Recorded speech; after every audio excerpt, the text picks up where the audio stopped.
Okay. Okay. Welcome. I guess we are going to start the half-hour English edition of, perhaps you can call it wisdom talks. Alright, so maybe like 2 weeks ago, I spoke about mindfulness, right? Like just meditation. But then, I have a more complicated lecture for you guys. If you guys can't understand it, but I started out 2 weeks ago with this question, and I really didn't even know the answer to this. If you think about Buddhism, right? Automatically, what do you think about? You think about monks, right? And what do you think monks do? If you can guess, what do monks do? Or if you told people about monks and you told those people to guess what monks do, you probably think they'll probably say that monks meditate a lot, right? It's true, monks meditate a lot. But how often do you guys ever question this idea? Why do monks meditate so much? Did that idea ever cross your brain? Right? That's an interesting question. Here's the other thing. Here's the other question that I kind of have in my opening. Why are you guys even here? It's a weird question, but why practice Buddhism to begin with? Is it because your parents told you? Right? I know a lot of the times, and especially today's a holiday, so a lot of new people come in. And then the new people come in who don't listen to the lecture, what do? They go through the same motions, right? They come in, they take an incense, they put it into the sandy box, they bow their heads, and then this is it. This is their practice of Buddhism, right? Without actually really knowing why do we practice Buddhism. And so this lecture, to the few audience, for those of you guys who don't understand, it's you gotta the issue with Buddhism, right? The issue with this topic in general is that it's hard to understand. Okay? So why practice Buddhism? Well, let's think about the philosophy very quickly. There's something called the cycle of birth and death. And it's true, isn't it? Aren't babies being born every day? Yes. Aren't people dying every day? Yes. So there is something called the cycle of birth and death. So, who's this guy? Who's the Buddha? Why is he so famous? You gotta start learning to question these things, right? Why is it that we bow our head to the Buddha over here? Why is he so famous? Why is this even called Buddhism? Right? Okay, so there's a cycle of birth and death. What's the major accomplishment of the Buddha to begin with? What did he do? Well, we know, and I don't know if you guys know, I don't know if you've ever heard this word, it's called nirvana. And the Buddha achieved nirvana, right? And so, what is nirvana, right? That's the end goal, right? Isn't that why we practice Buddhism? To achieve nirvana? That's the end goal. What is it? Alright, so here we have the Buddha, right? Now we know who this guy is. He's the Buddha. He's achieved nirvana. And nirvana, if you one step back, it's the escape from this cycle of birth and death. So I just earlier talked about, we have birth and death. But the idea behind nirvana is that we escape birth and death, right? And so there's no more of that afterwards, right? Because the Buddhism belief is that we are reincarnated, right? Whatever you, in this lifetime, based on your karma, it's going to follow you, and then you just get reborn over and over again. And in this process, there's a lot of suffering, because birth is suffering, death is suffering, and everything in between is suffering. So that's the Buddha's view. But he's also known as the enlightened one, right? He's very wise. The Buddha is an enlightened person. What did he become enlightened to, though? We keep calling him the Buddha, and the Buddha is somebody who's enlightened. But what are they enlightened about? what is it that they know that we don't know right now? Right? What wisdom do they carry that we don't have? And so, well, that's the discussion for today. The title of this lecture is called The Two Truths. Okay? And it's actually kind of really crucial for you to understand that there's two truths if you're going to really understand like the depth of like Buddhism. Because like understanding Buddhism is very hard. But let me see if you guys can understand this idea of the two truths to begin with, okay? But to start off, I'll start off with a story. I don't know if you guys ever heard of like ancient Greece. I'm sure you guys have, right? There's lots of philosophers in ancient Greece. And it's funny because that story, like whatever the story I'm going to tell you about the philosophers, is connected to Buddhism.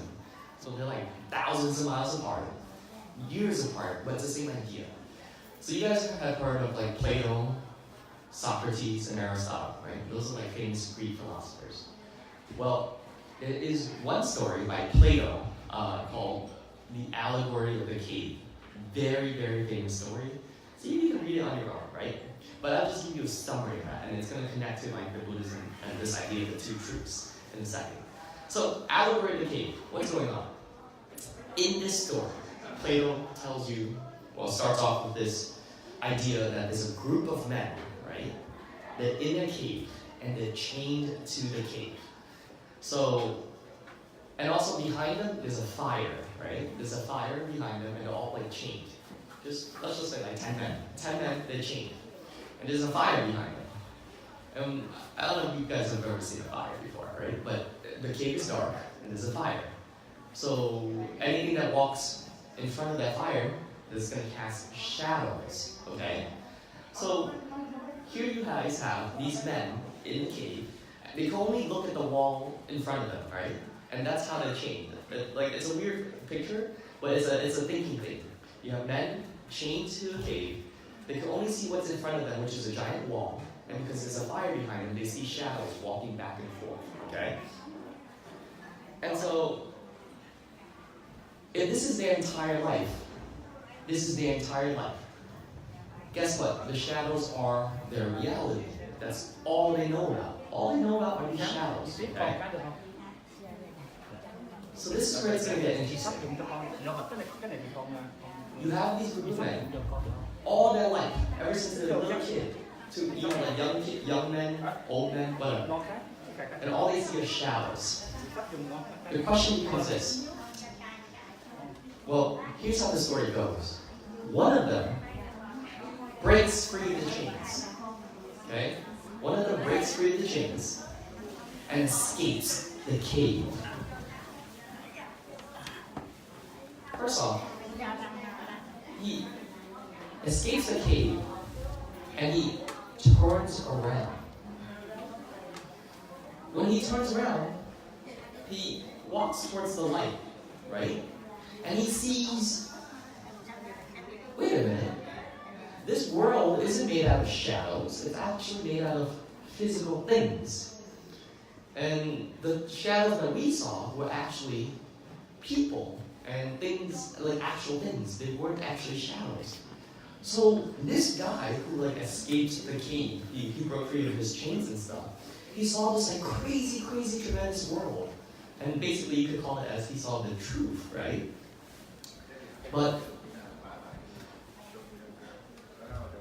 first off, he was in shock. Like, oh my gosh, everything that I knew, everything that I thought was the truth was actually wrong, right? Because the world isn't made out of shadows. It's actually made out of physical things. And so he's out there in the world, he sees the sun, he sees the moon, he sees like towns and people, and he's so happy, he's so joyful. The first thing that he wants to do is go back into the cave and share the news with his fellow prisoners, right, who are in the cave. But it gets really interesting because you guys know what happens when you guys are like in the dark, you're playing outside in the sun, and then you like go straight back into your house. What happens? What happens? You guys get blind a little bit, right? You guys ever done that before? You're like in the dark, you're in the sun, blah, blah, blah, you walk really fast into your house, and then there's like no lights on, but it's like really dark because your eyes aren't getting used to that. So here's this guy who like breaks free from the cave, the dark cave, He sees all this thing, he sees light. He goes back into the cave to tell his friends. But the issue is, when he goes in, he can't see anymore. And his prisoner friends think, oh no, if you break free, it's gonna blind you. And so they end up rejecting him. But that's an interesting, because he got blind because he wasn't accustomed to being in the dark, right? Because he was in light. So here's how this story connects to Buddhism, right? And it's a very interesting story. This is called the allegory of the cave, but it connects to this. We're just like those prisoners, though, right? We live in a state, that's a misrepresentation of actual reality. And so this is why we practice Buddhism, right? It's for us to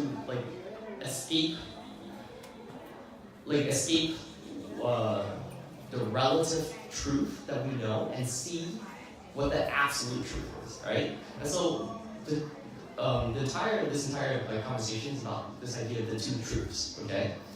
And the question is, how can there be two truths? What is the truth? And I'll explain some more. But I hope you guys understand, right?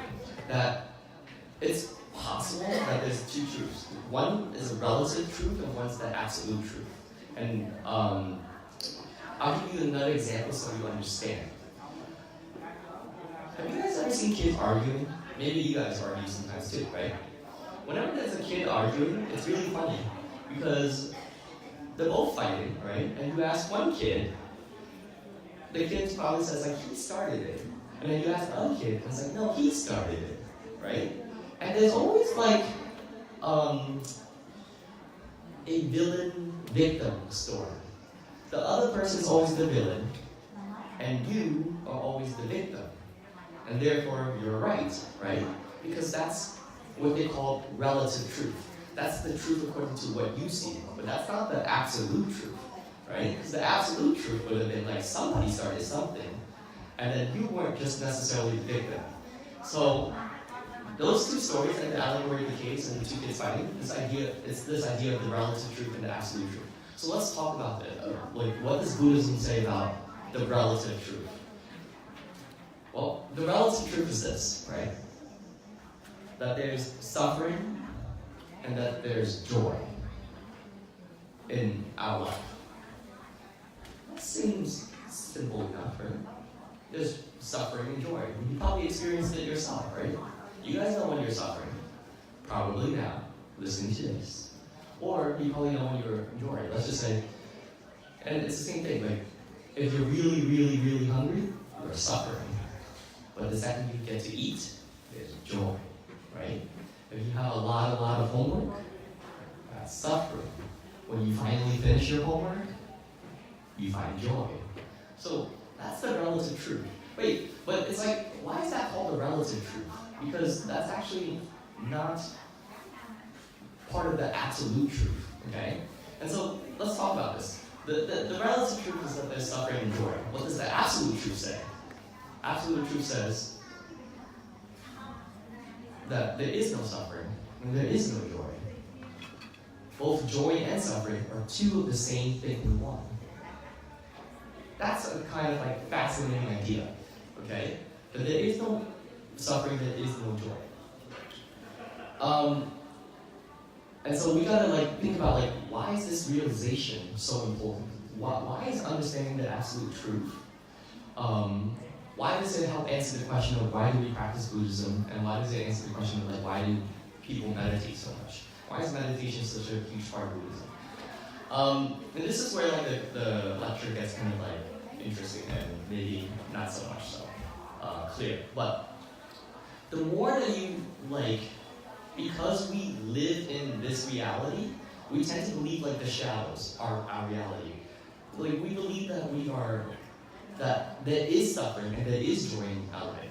And that the more you lean into this idea that there is suffering to begin with, the more you suffer. And that's kind of complicated to understand. But if you start to see things as no suffering and no joy, that joy and suffering is the same thing, you actually find a lot more peace, and you're less you tend to suffer less, okay? So and it sounds like a contradiction. That's the issue. Like this lecture sounds like a giant contradiction. But here's a really like obvious everyday example that can help you out. Cold air. Like, you guys remember like maybe back in February or January, we had like the Arctic blast, and there was like a whole bunch of cold air coming through, right? Now, the question is, was it painful? To some extent it was, right? Like you had to bundle up, and if you walked outside, it was really painful. The cold air was really painful. But could the cold air also be joyful? Yeah, to some extent, yeah. If you had like really warm clothing, and if you're a person who really likes cold air, then it's joyful, right? So notice that the cold air, right, can be a source of pain and suffering, or it can be a source of joy. But what is cold air? It's just cold air, right? It doesn't have, it's quite objective. And so the idea of like suffering is that it's not objective. It depends on how you perceive it, right? So in the presence of cold, and I'm using cold air, but it could be like other things. The same things that can cause you to suffer are the same things that can cause other people joy, right?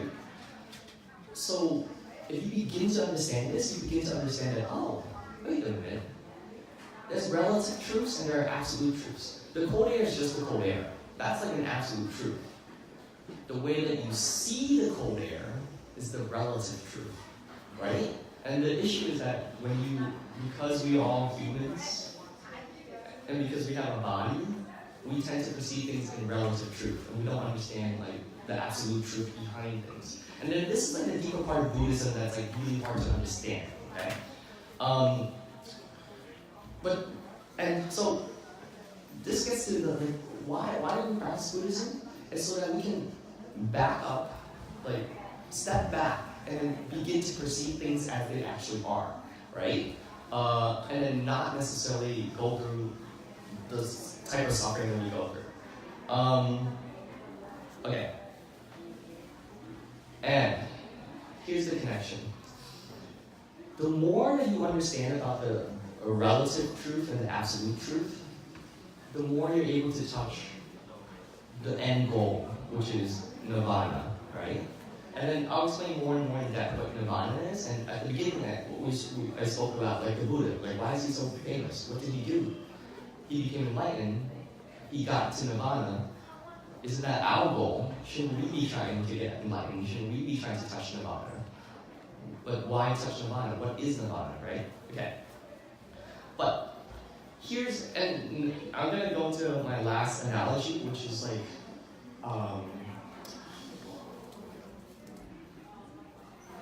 the last analogy is more or less about us and like how we can get to this idea of the relative truth versus the absolute truth. Okay. Think about oceans. Oceans and waves. Okay.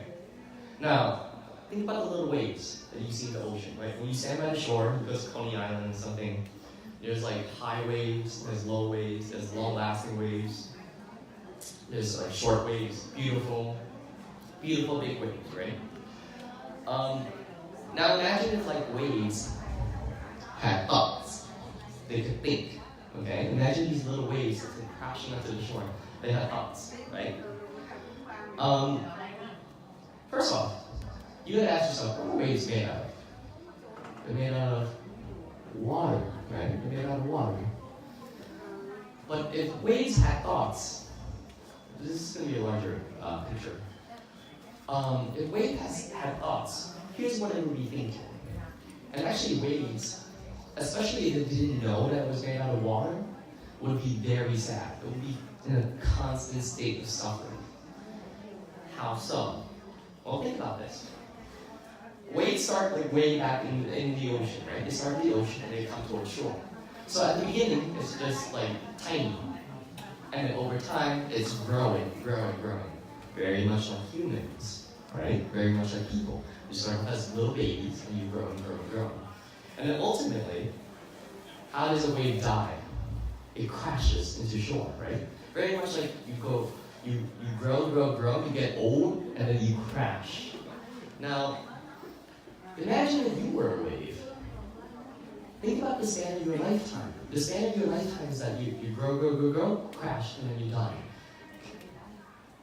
That's incredibly sad though, but it creates a lot of anguish if you're a wave. Now, do you think a wave would be sad if it knew that it was made out of water? The answer is actually no. Well, according to the text, it's no. Why? Because it's returning to where it came from, right? So, and this is like an analogy to like how humans are, right? We start off young, we grow old, and we die, and a lot of us fear death. But what if we knew and we understood that there's nothing to fear because the ending, if you touch the true nature of reality, the idea is that we are part of everything, so what's there to fear? Just like the wave is made out of water, so at the end of it being a wave, it returns and becomes water again. What's there to fear, right? And so this idea is that like the more that you lean into this idea that you are part of everything, you get to this level where you transcend life and death. Like life and death is no longer a notion, okay? And so this is it. Like the idea of Buddhism is to teach you guys about liberation. Like liberation from the reality that we live in now, right? And everything that we the reality that we live in, the idea that like we grow old, we get sick, that there's impermanence out there, that's all like relative truth, right? But it's kind of like necessary for us to understand the absolute truth. And the absolute truth is that we are kind of part of everything. And so that's pretty much like wrapping up like this. This part gets like kind of like murky because I'm still trying to like work it out and understand it myself. But actually, I mean, part of like practicing Buddhism is actually thinking about these concepts, right? Like, it's not about coming in, bowing your head down, putting incense, and that's it. That's just like the superficial side of Buddhism. Like real Buddhism is like studying and questioning and understanding like what is going on? Why are we here? What are we trying to practice, right? And so the end message and the way is this: like birth and death, as perceiving birth and death as suffering, which is like a big basic tenet of Buddhism, depends on our insight, depends on our wisdom, right? And so the more that you are cultivating your wisdom and understanding this, the more you are free from it to some extent. And that's the whole liberation part. You're not bounded by this idea, you're not bounded by life and death. And so the question is, what is nirvana? Why is it so important? The definition of nirvana is that it's the extinction of all concepts and notions, okay? So when the Buddha died, he achieved nirvana. Think about, maybe go home and think about this as an assignment. What is it? Like, what is it that, can you imagine, like, what does it mean to achieve nirvana? What it means to have no suffering and no joy at the same time. Just not having anything. And that's actually part of the third part of the Four Noble Truths, right? The first noble truth is that there is a lot of suffering. Second noble truth is that there's causes to suffering. But the third noble truth is that you can arrive at a state of no suffering. And that state of no suffering is also known as nirvana, okay?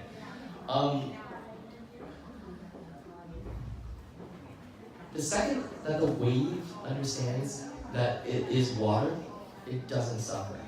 So, very much like you guys, if you guys understand, and this is part of Buddhism, that if,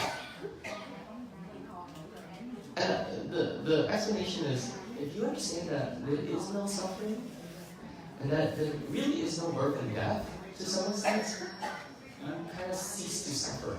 Because there's so many people who have like fear of death, right? But if you like train your wisdom, and this is something that I'm trying to get better at and to understand, then you kind of cease to fear it. Alright, so here's the big conclusion. Here's the big conclusion. The conclusion is this. Whenever you are suffering, it not necessarily is suffering. Suffering is joy. Joy is suffering. Okay? And the absolute truth is that we are one with everything. The issue is that we can't see this because we can only perceive the relative truth. And the relative truth says, oh, we're not one with everything. We're individual entities. We get born, we feel things, and we die. But the more and more you practice Buddhism, the more you begin to understand this fact, right? And it's also, I wouldn't say that, but it also, like, just to connect back to the question of, like, why do we meditate? Why is meditation such a big thing in Buddhism? I never understood this. Why? But I kind of realize it now myself. And I don't know if this is your experience, so I'm speaking from personal experience, like why I think we meditate. But if you meditate and you sit still for long enough, right? You do the breathing exercises, you can say the sutras or the mantras or whatever. But if you sit still for long enough when you meditate, you suddenly become part of the moment itself. Like whenever I meditate for a really long time, I suddenly don't feel my body anymore. I don't feel my mind anymore. I'm just simply a part of the moment. And that is to some extent reaching nirvana, because you kind of become one with everything, right? And then that's when you begin to perceive what the absolute truth is, that we are like one with everything. Okay? So that's pretty much the lecture for today. It's a really complicated lecture. I hope you guys follow along. Because Buddhism gets a lot more complicated than this. But it's just an introduction to like the complexity, right? And every time that I think about, like, read about this kind of stuff, I begin to be able to answer like, oh, okay, now I know why I study Buddhism. But yeah, I recognize that it's complicated. If you guys have any questions, feel free to ask me. Okay? Cool. Now I'll be back next week. Thank you.